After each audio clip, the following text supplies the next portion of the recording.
দেখেছেন গণতান্ত্রিক মানুষ ভোট দিয়েছে, সেই মানুষের মতামতকে দুর্মুষ করে দেওয়া হয়েছে। গণতন্ত্রের আগে বাম আমলেতে অনেকগুলি জেলা পরিষদ, পঞ্চায়েত সমিতি, পঞ্চায়েত সেগুলো হচ্ছে বিরোধীদের ছিল, কিন্তু এখন কোন জেলা পরিষদ, কোন পঞ্চায়েত সমিতি বিরোধীরা দখল করছে খুব হাতে গোনা, নগণ্য। এইটা মনে রাখতে হবে। তাও কি কোন জেলা পরিষদেতে বোধহয় যে আপনার বিরোধীরা শক্তিশালী বিরোধীরা নেই। এই যে ব্যাপারটা, মানে কোন বিরোধিতা সহ্য করতে পারে না। দুর্নীতির প্রশ্নেতে দেখুন, আমাদের স্কুলের চাকরি, শিক্ষিত মানুষের চাকরি তাদেরকে না দিয়ে সেই চাকরি বিক্রি করে দেওয়া হয়েছে, দুর্নীতি হয়েছে। এটা খবরের কাগজের মাধ্যমে মানে বিচারালয়ের হস্তক্ষেপের ফলেতে আপনারা সকলে জানেন। আর কেন্দ্রে ইলেকট্রাল বন্ডের নামেতে কি হয়েছে যে ঘুরপথেতে কোটি কোটি টাকা কেন্দ্রীয় ফান্ডেতে রাজ্য বিজেপি তার নিজের ঘরে ঢুকিয়েছে।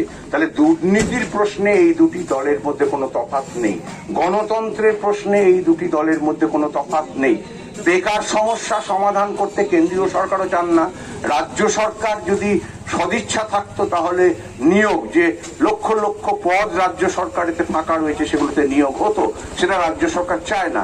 রাজ্য সরকার চায় চুক্তির ভিত্তিতে। আমি দুর্গাপুর অঞ্চলেতে গিয়েছিলাম, সেখানেতে গিয়ে শুনলাম যে আপনার যে ছোট ছোট শিল্পগুলো হয়েছে সেই শিল্পতে যাদেরকে চুক্তিতে কাজ দেওয়া হচ্ছে বলছে স্থানীয় ছেলেদেরকে কাজ দেবো না। স্থানীয় দুর্গাপুরের যদি মানে ছেলে, সে যদি দুর্গাপুরের ঠিকানা থাকে তাহলে তাকে কাজ দেবে না। কেন দেবে না? স্থানীয় ছেলে কাজ দিলে তাহলে তারা সংঘবদ্ধ হয়ে মালিকের বিরুদ্ধে দাঁড়াতে পারবে। আর দূর থেকে কাজ যদি নিয়ে আসা হয়, সে ভিন জায়গাতে গিয়ে যেমন টাকা দিচ্ছি, এই মনে রাখতে হবে এই টাকা সরকারি টাকা, এটা কোনো দলের তহবিল থেকে টাকা দেওয়া হচ্ছে। আর দ্বিতীয় কথা, সরকারি প্রকল্পের কোনো একবার চালু হলে সেই প্রকল্প বন্ধ হয় না। গরিব মানুষকে যদি ভয় দেখানো হচ্ছে যে আমরা না থাকলে এই প্রকল্প চলবে না। আজকে ইউপিএ সরকার যে 100 দিনের কাজ প্রকল্প চালু করেছিল, ইউপিএ সরকার নেই, বিগত 10 বছর ধরে কেন্দ্রেতে রয়েছে যে এই বিজেপি সরকার, তারা কি 100 দিনের প্রকল্প বন্ধ করতে পেরেছে? বন্ধ করতে পারেনি। তারা বরাদ্দ কমাচ্ছে, সেটা বিভিন্ন কারণ হতে পারে, কিন্তু তারা বন্ধ করতে পারেনি। তাই ভয় খাবেন না। আপনি সৎভাবে নিজের বিবেচনা, নিজের অভিজ্ঞতাতে আপনি যদি ভালো থাকেন, যারা আপনাকে ভালো রেখেছে তার পক্ষে ভোট দেবেন।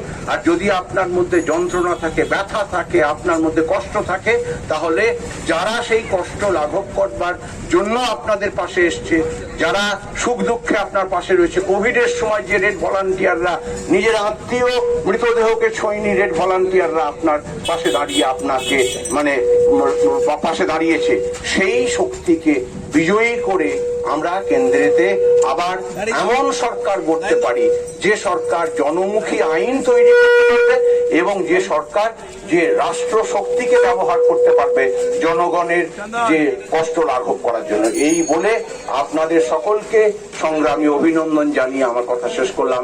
ইনকিলাব জিন্দাবাদ। সঙ্গে কেন্দ্রীয় অনেকে এমন করে মিডিয়া প্রচার করছে যেন হচ্ছে বিজেপিকে আটকাতে পারে তৃণমূল, আর তৃণমূল দুর্নীতিগ্রস্ত তৃণমূলের বিরুদ্ধে বোধহয় হচ্ছে দাঁড়াতে পারে একমাত্র যে বিজেপি।